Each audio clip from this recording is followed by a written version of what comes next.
Stock market terms. Market capitalization. Today we're on Investopedia and we will be going over key points about market capitalization with the help of Jason Fernando, the author of this article. What is market capitalization? Market capitalization refers to the total dollar market value of a company's outstanding shares of stock, commonly referred to as market cap. Alright, remember that, market cap.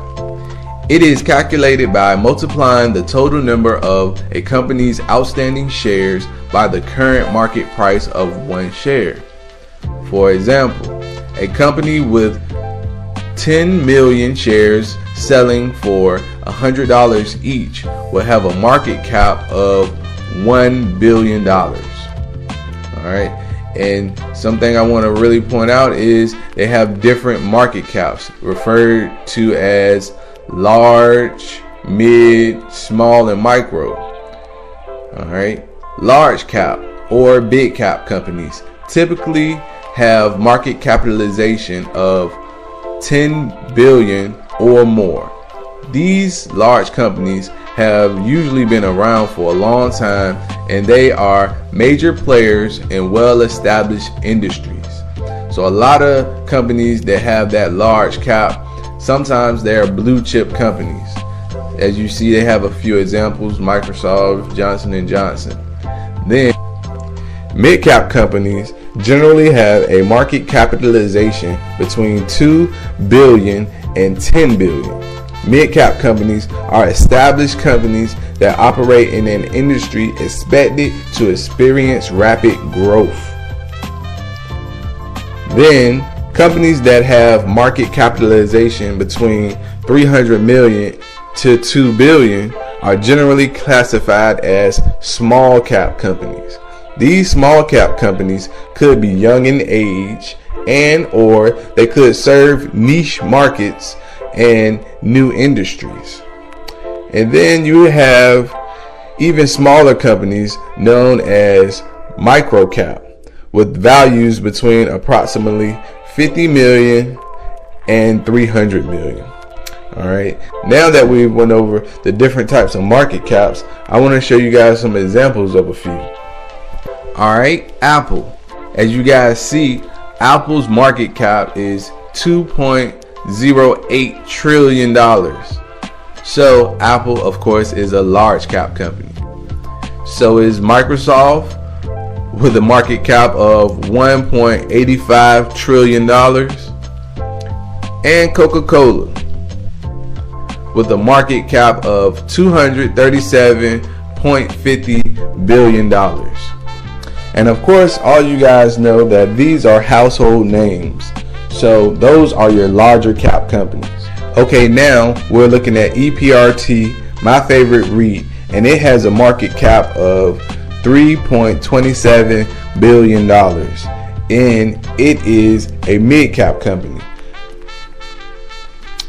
CRSR, Corsair Gaming, it has a market cap of $3.12 billion, and it also is a mid-cap company. So these are the type of companies that are relatively new, but you can expect some type of exponential growth from these companies.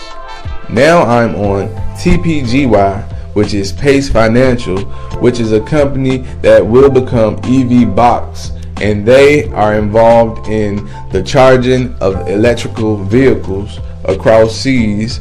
And they are a company that has potential to grow exponentially, but they are also a little risky. They are a small cap company. So is TMFC, the Motley Fool Index. It's an ETF and it has a market cap of $456.19 million. And again, this is an ETF, but this ETF is relatively new. So it also is a small cap company, but it's because it's so new. And last but not least, LODE, Load. And Load is a micro cap company, and they are involved in acquiring real estate for drilling oil or mining resources, and they are a company that's relatively young. Sorry about that. We had a little bit of technical difficulty. We were talking about Comstock Mining, ticker symbol LODE, LODE, and it is a microcap company. And one thing to point out about these microcap companies is that the good microcap companies don't stay microcap companies for long. They quickly move to small cap companies or even mid cap companies. So that's why it's definitely hard to find a good microcap companies with that exponential growth potential, because the good ones have already jumped in price. Alright, so I just wanted to go over the different types of market caps and make sure people understood it, because it's going to be vital in following along in my next video, which is going to be going through a stock market screener. Alright, so if you like any of the content in this video, please hit that like button, subscribe to the channel, and come back and see me. I got plenty more to talk about. Thanks for checking me out.